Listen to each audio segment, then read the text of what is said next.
यहाँ पर वो जो कि शॉर्ट टर्म इन्वेस्टमेंट करते हैं उनको मेरी सजेशन ये है कि बहुत सारे मल्टीपल रीज़न है इसके लिए, बहुत सारे फैक्टर हैं। डॉलर का बहुत तेज़ी से बढ़ जाना, जिस तरह लोग रियल एस्टेट की मार्केट को देखते थे वो रियल एस्टेट की मार्केट ने वो परफॉर्म करना शुरू नहीं किया। अगर पॉलिटिकल इश्यूज़ भी हैं, डॉलर के मामला भी हैं, तो अब मार्केट की सिचुएशन क्या रहेगी? क्या इन्वेस्टमेंट पाकिस्तान में आएगी बाहर से या पाकिस्तानी इन्वेस्ट करेंगे यहाँ पर? बिस्मिल्लाहिर्रहमानिर्रहीम। व्यूअर्स अस्सलामु अलैकुम। माह रमज़ान ख़त्म हुआ, ईद की छुट्टियां गुजारने के बाद एक मरतबा फिर रियल एस्टेट के काम वापस होना शुरू हुए और इन्वेस्टर्स वापस एक्टिव होना शुरू हुए। लेकिन इन्वेस्टर की तवज्जो का मरकज़ रियल एस्टेट का बिज़नेस नहीं है। इन्वेस्टर्स की तवज्जो का मरकज़, ब्रोकर की तवज्जो का मरकज़ सिर्फ पॉलिटिकल डिस्कशन है। उनके पास इस वक्त जो ट्रेंडिंग है वो पॉलिटिकल या तो डिस्कशन है या तो आमिर लियाकत का ट्रेंडिंग पॉइंट उनके लिए वो चल रहा है, या तो शाहिद आफरीदी और इमरान खान के आपस में डिस्कशन है, उसका ट्रेंडिंग चल रहा है।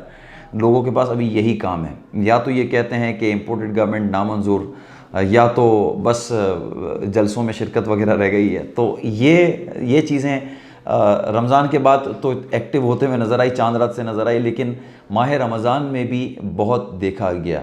माह रमज़ान में चूँकि गवर्नमेंट चेंज हुई तो बहुत सारे वो लोग जो कि गवर्नमेंट के साथ थे तो वो फिर अपनी एक्टिविटी में लगे और जलसों में शिरकत करना शुरू हुए। यहाँ तक कि तो ऐसा भी देखा गया कि तरावी की नमाज़ हो रही थी और जलसे की बड़ी तादाद गुज़र रही थी और ख़ूब शुगल मेला और गाने वाने सब चल रहे थे। बहरहाल ये तो एक अलग तबके की बात है, लेकिन ईद के बाद जिस तरह लोग रियल एस्टेट की मार्केट को देखते थे वो रियल एस्टेट की मार्केट ने वो परफॉर्म करना शुरू नहीं किया। पूरे पाकिस्तान, पूरे कराची में इस वक्त रियल एस्टेट की मार्केट एक मरतबा फिर खामोश हैं, क्योंकि जो गवर्नमेंट गुजरी 3 साल और 8 महीने का पूरा टाइम पीरियड गुजारने के बाद फिर नई गवर्नमेंट ने चार्ज संभाला और अब इलेक्शन का इंतज़ार किया जा रहा है कि नेक्स्ट इलेक्शन के बाद फिर क्या सिचुएशन मार्केट में रहती है। चूँकि मई का महीना चल रहा है, मई में बजट भी आता है तो बजट का इम्पैक्ट भी सामने नज़र आ सकता है। माह रमज़ान में जो एक्टिविटीज़ नज़र आई रियल एस्टेट की, तो वो बताना भी बहुत ज़्यादा ज़रूरी है। रियल एस्टेट का जेन्युइन काम माह रमज़ान में ज़रूर हुआ। जिसने प्रॉपर्टी लेनी थी उसने ली, जिसने प्रॉपर्टी बेचनी थी उसने बेची। लेकिन वो बड़ा तबका जो यूजुअली मार्केट को चलाता है वो मार्केट में नज़र नहीं आया। ईद के बाद भी यही नज़र आता है कि वो इस वक्त इंटरेस्ट नहीं ले रहा। बहुत सारे मल्टीपल रीज़न है इसके लिए, बहुत सारे फैक्टर हैं। डॉलर का बहुत तेज़ी से बढ़ जाना ये बहुत बड़ा फैक्टर है। इसमें बहुत बड़ी तादाद वो ओवरसीज़ की जो कि इन्वेस्ट करते थे पाकिस्तान में, उन्होंने अपने आप को इस वक्त रोका है। मुझे माह रमज़ान में कुछ वीडियोस भी आई, पहले वो आप वीडियोस देख लें जिसके ऊपर हम डिस्कशन करते हैं। This is going especially for the Prime Minister of Pakistan, who has been there's a conspiracy hedge for him against some lobbying and some establishment and some people who get offered international billions media of भी money. साथ है, Imran Khan is a local better media Prime भी है। Minister who made the awareness among the people. ये videos दिखाने का मकसद सिर्फ ये है कि बहुत सारे वो लोग जो पिछली गवर्नमेंट को एक्सेप्ट कर चुके थे और जब इमरान खान वज़ीर आज़म बने तो बहुत सारी वो चीज़ें कि जो यूज़ टू नहीं थे जिसके पाकिस्तानी अवाम, वो होना शुरू हुई। FBR के टैक्सेस लगना शुरू हुए, ऑन रिकॉर्डेड चीज़ें आना शुरू हुई। आपके कितने एसेट्स हैं, कहाँ कहाँ आपकी प्रॉपर्टीज़ हैं, कहाँ कहाँ आपका पैसा है, वो डिक्लेयर करवाना लोग शुरू हुए। लोग वापस ट्रैक पे आना शुरू हुए, लेवल पे आना शुरू हुए, जिस तरह पूरी दुनिया में काम चलता है। एक मरतबा फिर जब गवर्नमेंट चेंज हुई तो फिर लोग एक खौफ ज़दा इस वक्त माहौल में हैं कि हमने जो चीज़ें डिक्लेयर की हुई हैं कि ऐसा ना हो कि इसका नेगेटिव इम्पैक्ट हम पर आ जाए, और जब ये रिकॉर्ड आगे चले गए हैं तो ऐसा ना हो कि फिर हमें कोई थ्रेड आए और फिर ये कहें कि यार इतने पैसे आप जमा करवाएं। तो ये एक डिफरेंट लोगों की सोच है। लेकिन इस वक्त रियल एस्टेट की मार्केट का स्लो होने का फैक्टर एक तो गवर्नमेंट का चेंज होना है, बजट का करीब होना है। जैसे मैंने बताया कि डॉलर 190 रुपये का फिर नज़र आ गया, और कई वो लोग हैं सीनियर लोग जो कहते हैं कि डॉलर शायद 225 रुपये भी टच कर जाए। तो उसमें कोई बात नहीं है, हो भी सकता है। जिस तरह पाकिस्तान कंटिन्यूसली लायबिलिटी की तरफ जा रहा है तो 225 रुपये होना कोई बड़ी बात नहीं है। डिफरेंट IMF की शराइत वो भी लगती जा रही हैं। पाकिस्तान का इन्फ्लेशन रेट बहुत ज़्यादा बढ़ चुका, यहाँ तक ये कहा जा रहा है कि 30% इस साल का इन्फ्लेशन रेट हो सकता है। आप खुद एक आइडिया लगाएं कि आपने अगर रमज़ान में शॉपिंग की, ईद के लिए शॉपिंग की, या रमज़ान में आपने कोई चीज़ परचेजिंग की, या इन बिटवीन 2-3 महीने में परचेजिंग की, तो जो चीज़ आपको लेट सपोज 1500 रुपये में मिलती थी, वही चीज़ आपको 2500 और 3000 रुपये मिलना आपको शुरू हो गई। ओवरऑल इन्फ्लेशन रेट का बहुत बड़ा फ़र्क पड़ा है और ये कहा जा रहा है कि 30% का रेट बढ़ जाएगा। 1975 में इन्फ्लेशन रेट जो है वो शूट किया था और 26% का रेट इन 26% इंक्रीज़ हुआ था उस साल, लेकिन ये कहा जा रहा है कि इस बार रिकॉर्ड हो जाएगा। अल्लाह खैर करे हमारे मुल्क के ऊपर। स्टॉक मार्केट का इम्पैक्ट, स्टॉक मार्केट पे भी बहुत बड़ा इम्पैक्ट पड़ रहा है डॉलर की वजह से, जिसकी वजह से डेफिनेटली प्रॉपर्टी के ऊपर भी इम्पैक्ट पड़ता है। जब इस रमज़ान के बाद आगाज़ हुआ मार्केट का, स्टॉक मार्केट का, तो जो मार्केट थी वो 44,840 के इंडेक्स पे थी, फिर 1450 पॉइंट की कमी हुई और इंडेक्स फिर 43,393 के ऊपर ट्रेड होता हुआ नज़र आया। ये बड़ा नेगेटिव इम्पैक्ट नज़र आया।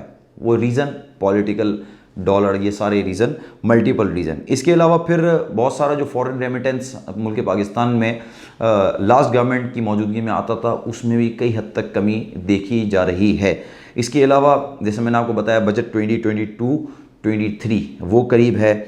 इसके अलावा चाइना ने 300 बिलियन वो वापस मांगे हैं पाकिस्तान से, और इसके ऊपर शर्त रखी है कि अगर ये पेमेंट ना की गई तो 24 से ज़्यादा कंपनी जो पाकिस्तान में चाइना की चल रही हैं वो बंद की जा सकती हैं। इंटरेस्ट रेट भी बढ़ाने की बात की जा रही है कि शायद इंटरेस्ट रेट भी बढ़ाया जाए। तो जब इंटरेस्ट रेट बढ़ता है तो डेफिनेटली उसका इम्पैक्ट प्रॉपर्टी के ऊपर, स्टॉक मार्केट के ऊपर दीगर जगह नज़र आता है।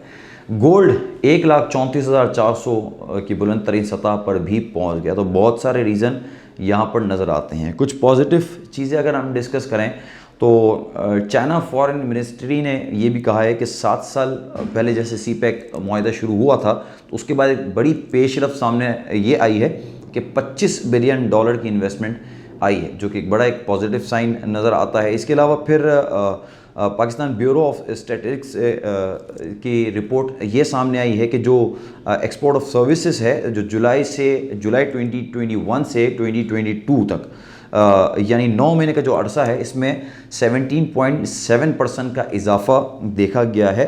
यानी जो लास्ट ईयर था वो 4.40 बिलियन था और इस साल यानी इस 9 महीने के अरसे में 5.15 बिलियन तक ये पहुंच चुका है एक्सपोर्ट ऑफ सर्विसेज। इसके अलावा इस जुलाई से अप्रैल तक का अगर हम कैलकुलेशन करें तो बैंक ने जो प्राइवेट सेक्टर को लोन दिया है वो 1.23 ट्रिलियन लोन दिया है। अब ये बहुत सारी ऐसी चीज़ें हैं कि जिससे मार्केट आपको पॉजिटिव नज़र आती है, जिससे मार्केट आपको नेगेटिव नज़र आती है। लेकिन बात यह है कि जो चीज़ें हैं, जिन चीज़ों पे हमें फोकस करना चाहिए उनकी तरफ हम फोकस नहीं करते, ट्रेंडिंग की तरफ हमारा फोकस जो है वो ज़्यादा है। अगर हम ये बात करें कि फिर क्या रहेगा, मार्केट की सिचुएशन क्या रहेगी, अगर पॉलिटिकल इश्यूज़ भी हैं, डॉलर के मामला भी हैं, तो अब मार्केट की सिचुएशन क्या रहेगी? क्या इन्वेस्टमेंट पाकिस्तान में आएगी बाहर से, या पाकिस्तानी इन्वेस्ट करेंगे यहाँ पर? तो देखें, अगर आप 1 महीने की पूरी कैलकुलेशन लगाते हैं तो जो रेशो है वो पाकिस्तान में 1 महीने में तकरीबन 1 लाख से ज़्यादा पॉपुलेशन ऐड हो जाती है, 1 लाख से ज़्यादा बच्चे पैदा होते हैं। तो जब ये पॉपुलेशन ऐड होती है तो हर बंदे को अपनी ज़मीन चाहिए, अपना घर चाहिए।